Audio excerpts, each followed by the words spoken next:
दिनै बे थासारियावबो दिनै फेरेंगारिनि बाहिनिया प्रमदनि बाहिनिया किलार बाहिनिया दिनै बर' फिसाफोरखौ आनै थानै गावथारनाया बेखि मोनसे मोजां जाथाय जादों। बेफोरबायदि गावनि आन्दलन खालामग्राफोरखौ दिनै प्रमदनि बाहिनिया फेरेंगा मोना मा बेबायदिनो गामि हाग्रा सेर सेरनि गामि खना खना थांनानै इन्दि बेरे खालामग्रा थारिखआव जे बेक्तिखौ बिथांमोनहा इनाय अनागार जिर' रेन्जनिफ्रायनो गावनानै खर'आव बेबो मिनि राइफलजों नायजोर नायजोर गोसो होसारनानै गावथारनो होननानै गावनाय जाथाय खोनानाय मथे मेलेमानो बारस'जोबदोंमोन। दा बे जाथायखौ नायोबा बियो बायसान्स नङा, बेयो प्रिमेडिटेटेड एखे गावथारनो होननानै बोरमा अमाफोरखौ जोङो जेरेखम आलासिफोर फैयोबा होसो होसो बुथारनाय सुथारनाय बेबायदि गावथारनाय जाथाया दिनै खोब लाजिनांथाव आरो सोमोनांथाव जादों। जाय प्रमद बर' बिथाङा बिटिआर एकर्डनि उनावहाय बर'लेण्डआव सान्थि आरो गोजोन, क'क्राझारखौ बिथांमोनहा गोजोननि फुरि, गोजोननि डिस्ट्रिक्ट, पिसफुल डिस्ट्रिक्ट होननानै नामाकरन लायो। जेराव जेराव मिथिं दावथिं जायो बाहाय लाजिया फांजिया होननानै लायो बियो। बे सान्थि, बे मानि सान्थि जाखो? बे मानि गोजोननाय जाखो?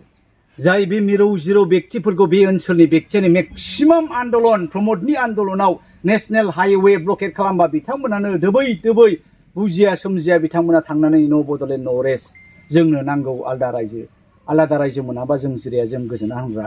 दा बेफोरबायदि गावनि आन्दलन खालामग्राफोरखौ दिनै प्रमदनि बाहिनिया फेरेंगा मोना मा बेबायदिनो गामि हाग्रा सेर सेरनि गामि खना खना थांनानै इन्दि बेरे खालामग्रा, गोसो बोयो जबरदस्ति लांग्रा, बिसिनि ओनसोलावनो बिसिनि न'फ्रावनो थाखोमानानै बिसोर आन्दलन खालामनाय मानसिफ्रा दिनै गाव जेराव जादों, जे थोरसियाव जादों, दिनै बे थोरसि होग्रा जाहोग्रा बेक्तिखौ दिनै नायगार नायगार गावथारनाया बे फेरेंगानि हाबा जाबाय नामा? दिनै फरेस्टनि मन्थ्रि फेरेंगाया मानो क्लियार खालामा? एनजिअ नङा बियो, एनजिअनि गावाखै फरेस्ट डिपार्टमेन्टनि। अके, फरेस्ट डिपार्टमेन्ट बबे केदारनि माब्ला एपइन्टमेन्ट जाया? फेरेंगाया बेखौ होनो हागोन नामा? नंखायथार बियो, एखे नंखायथार। जों मिथिगौ आसाम गभर्नमेन्टआ दिनै फरेस्ट डिपार्टमेन्टआव मानसि नांगौ, गोदानै रिक्रुइट खालामनो हाया। गोदानै रिक्रुइट खालामनो हाया। मा खालामो बिसोर? एनजिअफोरखौनो बाहायो थाइसे थाइनै होनानै। दिनै बिसोरनो अस्त्र होबाय गावनो होननानै। जुदि बे फरेस्ट डिपार्टमेन्टनि नङा बेखौ प्रुफ होनो हाया। बियो सोर? बे अस्त्र लाग्रा बेक्तिया सोर? मा बे हायार्ड नामा? फेरेंगा गभर्नमेन्टनि, बिटिआर गभर्नमेन्टनि प्रमद बर'नि हायार्ड किलार नामा बिसोरलाय? हायार्ड नामा? दाहार लानाय मानसि गावथारगोन नामा बिसोरलाय?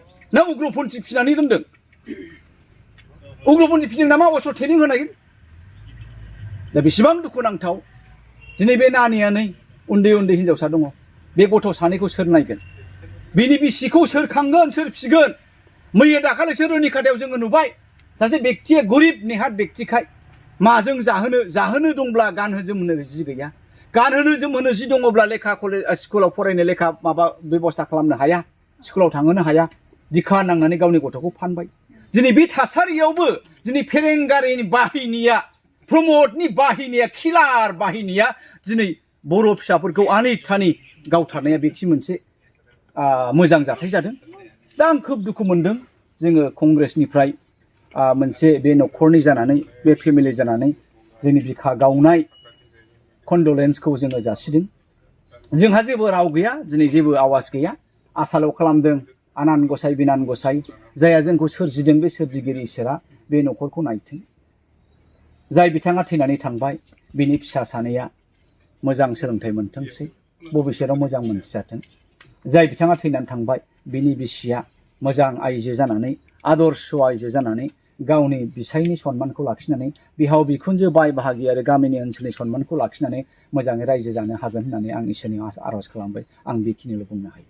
गथायनि सायावहाय सानै गथ' हिनजावसा, सासेया 5 थाखो नामा? 6 थाखो मोनबाय आरो सासेया स्टार्ट जायाखै। जोंहा माइदांस्रियाना स्कुलाव खालामासे थांजेननो हासिगौ। दा जाय हक आङो मोनसे अफार होदों बे न'खरनो, जायखिया बे सानै हिनजावसानि मादाव सासेखौ आङो बिथांमोनहा जुदि आंनो फोरोंनो हरोबा हस्टेलाव दोननानै बिनि जानाय थानाय गाननाय जोमनाय कमप्लिटलि फरायनायनि खरसा, थानाय जानाय गेदेर गोलाव खालामनायनि खरसा आंनो फोरोंगोन क्लास 10 सिम। आरो दा आङो बे अफारखौ बे न'खरनो होलांबाय।